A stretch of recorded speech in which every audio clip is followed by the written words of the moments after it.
1,28,890 টাকা, অর্থাৎ 1,29,000 টাকা।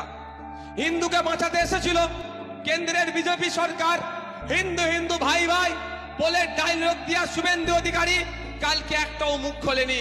কিন্তু আপনাদের আমি তথ্য দিয়ে যাই, 2014 সালে যখন এই সরকার নতুন কেন্দ্রের বিজেপি সরকার যখন ক্ষমতা দখল করে, সেই সময় 10 গ্রাম সোনার দাম মাত্র 28,000 টাকা ছিল।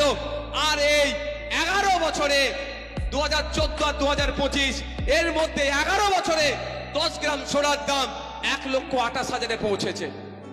এটা অপদার্থ বলবেন না কি বলবেন?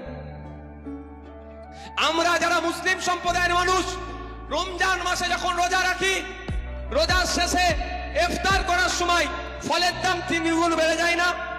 তার প্রতিবাদ আমি করেছি কি করিনি? আজ